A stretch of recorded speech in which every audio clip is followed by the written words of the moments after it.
What's good, guys? Fantasy Joe back here with my wide receiver rankings, doing my top 10 wide receivers for 2024 fantasy football, half point PPR. If you guys are new to the channel, make sure you hit that subscribe button. Just put out my running back rankings. Part 1 and Part 2 are both out. Mock drafts every Monday. Going to be posting my league winners, guys I draft in every draft, or players I'm targeting in every draft, as well as a bunch of other really good content, sleepers, busts, all the normal stuff. But hit that subscribe button to stick around, and hit that like button, and hit me up in the comments down below. I'll respond to all comments. It really helps out the algorithm, so I do appreciate that. But let's talk my top 10 wide receivers. Let's kick it off with Reek himself, Tyreek Hill. This last year, 171 targets, 119 receptions, 1,799 receiving yards, good for 13 touchdowns, and I'll also point out he had 15.1 yards per reception on 171 targets and 119 receptions. That's absolutely ridiculous, and obviously makes sense when we know the type of player he is, how fast, how explosive he is, but the numbers really bear that out. And when you combine the explosiveness of Tyreek Hill with that type of target volume, it's really hard for me to go with anyone else but him in number one. CeeDee Lamb is definitely in that conversation. We'll kick it over to him next. Lamb is a great player, and unlike Tyreek, doesn't really have that number two threat for targets. Brandon Cooks is not what Jalen Waddle is to Tyreek Hill. Tyreek Hill is going to get his, but CeeDee Lamb is the unquestioned guy in that offense, and so is Tyreek. But if you're nitpicking guys at the top, CeeDee's number two option is significantly worse than Tyreek Hill's number two option in Jalen Waddle. But CeeDee Lamb this last year had a magnificent season, 181 targets, good for 135 receptions, 1,749 receiving yards, and 12 touchdowns. A great year for CeeDee Lamb. If you had him on your team, you had a great chance of winning your whole league the way he played over the second half of the season. Really stepped up into that elite tier. Honestly, anyone who wants to take CeeDee Lamb even at number one, I don't have a problem with it. Like I said, I would take Tyreek Hill, but CeeDee Lamb and Dak Prescott, they're going to be back. I know he's holding out now, but I really don't have much worry about that as far as redraft goes heading out into the regular season. He's going to get a ton of targets. He is an explosive player as well, dangerous with the ball in his hands, and just gets it done. I mean, he's a young guy. That's the one thing I will say. Tyreek Hill is 30. I'm not worried about the age heading in with CeeDee Lamb, a young player in his prime. Good quarterback, at least for another year. And yeah, as safe a bet as you really can get in fantasy football with these top players. Next up, we have Jamar Chase. Now, Chase, obviously, the reason I put him so high in this category, even though some of his recent years have been a little disappointing compared to the rest of this group, is because I do think he's an absolute dog of a receiver, one of the best in the entire league, and he's tied to one of the best quarterbacks in Joe Burrow. Joe Burrow is an absolute stud. Jamar Chase is an unquestioned one on this team. Obviously, they have T. Higgins, another good number two option, Jermaine Burton as well. But Tyler Boyd has left. I think Jamar Chase is just going to get his. This last year in 16 games, he had 145 targets, 100 receptions, 1,216 receiving yards, and 7 touchdowns. Obviously, he was banged up. Joe Burrow was banged up. Just a lot of things going on there. But I think if you give them both a healthy season, which obviously injuries are a big part of football, but you can't really account for those going into your rankings, I think Jamar Chase is just as good as any of these guys. He could easily have a 1,800 yard season, 15 plus receiving touchdowns with how talented he is, with Joe Burrow.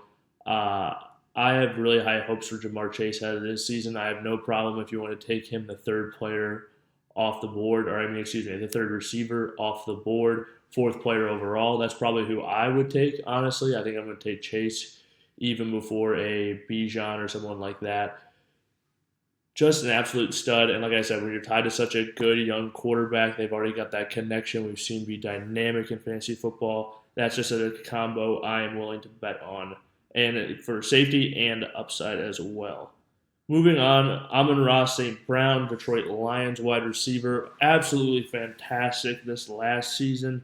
Really kind of a crazy year. 164 targets, 119 receptions, 1,515 receiving yards, 15-15. So that kind of weird. 10 receiving touchdowns, but really just a dynamic player who was heavily involved in this Detroit Lions offense. And he's just really good receiver, really good with the ball in his hands, an explosive guy. And with Ben Johnson coming back, the OC returning to Detroit, I have high hopes for Amon-Ra St. Brown in this next season. That's why I have him in this top tier, honestly. I just don't think there's anything you can really hold against him. I think he's a good bet to have double-digit touchdowns this next season, along with that kind of crazy volume that he gets. That's why I have him this high on this list. Yeah, I just think when you talk about these top receivers, they are really, really, barring injury or, obviously something happening to the quarterback, they seem like very, very safe picks. And that's why a lot of people are very comfortable starting their drafts off with a wide receiver, especially in modern fantasy football. Moving on, we've got Justin Jefferson at number 5. Kind of weird to see him this low on a list. It probably hasn't happened since his rookie year.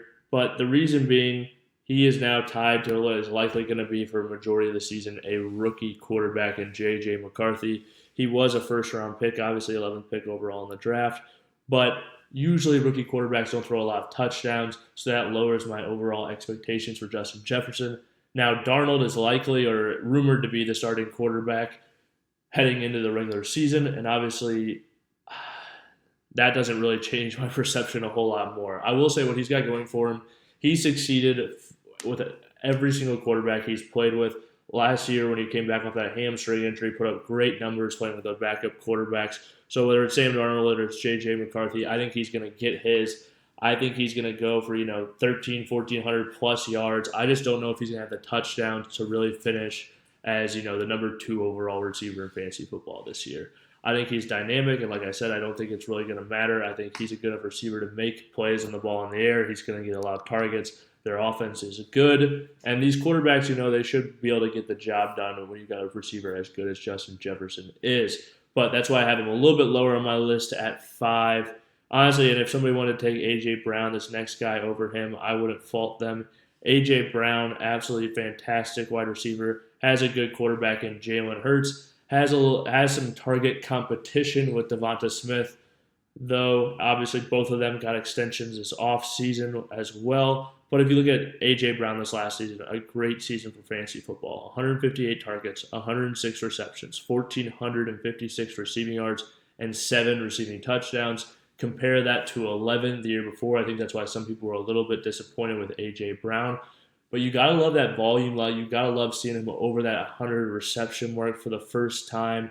I think all of those are really good signs. And if there's a guy that's going to bounce back touchdown-wise, I would bet on it being A.J. Brown. He's a player who's explosive enough on slants and things like that to take the ball to the house, rip through arm tackles, and has the speed to just outrun guys. He's a physical freak. 6'1", 225.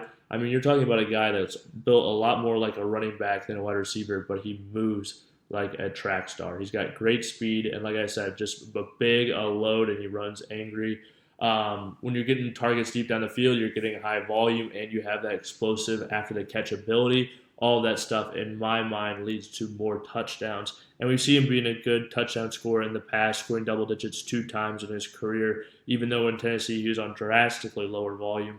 I think we give him that high volume again this season. I think the touchdown numbers are going to be double digits, and A.J. Brown's going to be an absolute smash pick going at the back of the first round. And like I said, I have no problem with somebody taking an A.J. Brown over a Justin Jefferson for the reason of the quarterbacks and the touchdown upside. Now, moving on, I've got another tier here to Puka Nacua, the rookie sensation from last year. Listen to these stats in his rookie year. 160 targets, 105 receptions, 1,486 receiving yards, and 6 receiving touchdowns. I think that's the number that Nacua can really improve on, and having cut back, I think, really scares some people away. But with how good he was as a rookie, usually receivers take that leap in year 2. But literally the most receiving yards a rookie's ever had in NFL history. I think you've got to bet on Puka to be good again this year for fantasy football and in a major way. He's got a great chance of finishing as a wide receiver 1. And when you have 160 targets, you've got to think the touchdowns will even out a little bit. And if he has that same type of volume, he could easily have 8, 9 touchdowns very reasonably. That's not even, a statistically lucky touchdown year. That's just basically returning to the mean, in my opinion. So I think Puka has some more upside there. And even Cup being healthy, and Cup has, gotten injured a lot. That's been the story. So there could be a very likely situation you draft Puka and you basically have the situation you had from last year with Cup missing, 6 games or something like that. That is, baked into him as well. But even if Cup is there, Cup is going to be a threat in the red zone, but Puka is going to get his. He's the number one in this offense. I think he's going to have really good numbers this year, and I think you're kind of giving a discount. I think people are going to get him in round 2, which I think is a really, really good deal personally.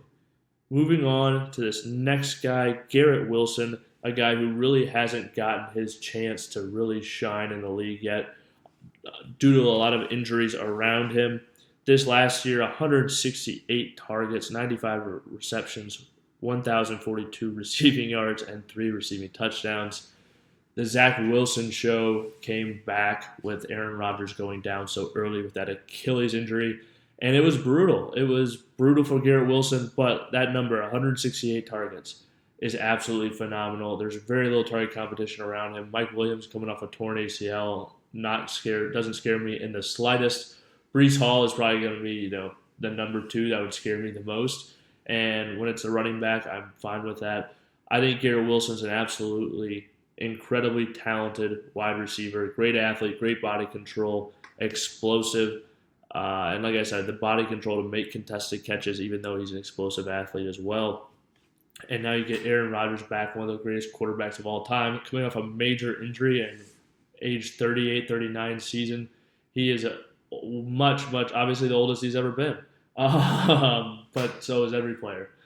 But even with all those things rolled into there, I still think Garrett Wilson's going to get a ton of volume. I think Aaron Rodgers, even off a torn Achilles and being close to 40 years old, is better than any quarterback he's ever played with by a large margin, and he's going to be able to get him the ball.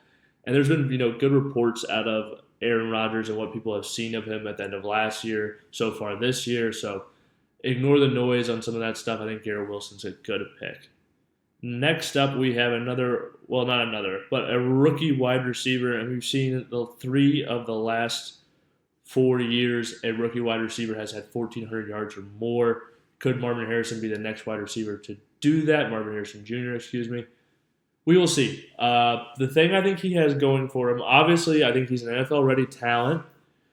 He has produced at Ohio State in a major way. All the guys he's played with have talked about how good he is, and so many of those guys like Garrett Wilson, like Chris Olave, some of these other players are already in the league and shining, and they all talk about how good Marvin Harrison Jr. is. His work habits are very well noted. Great work ethic, great route runner, has size, has a lot of tools in his bag. We'll see how explosive he is. And the thing I'll say, with the draft capital that he was taken with, the number 4 overall pick, the story, and the target competition he has in Arizona, he is going to get an absolute ton of targets. I think you can just about book him for close to 170 targets this year. That's why Marvin Harrison Jr., as a rookie, is inside of my top 10. He's going to get an absolute ton of targets. He's a talented wide receiver. Kyler's going to trust him. The Arizona offense I see being him and Trey McBride being the absolute 2 target leaders by a very wide margin. And Marvin Harrison being the 1, obviously, in that equation. And I do believe in the talent, and when you get the type of volume that he's going to receive, I think Marvin Harrison Jr. is worthy of a second-round pick, to be honest.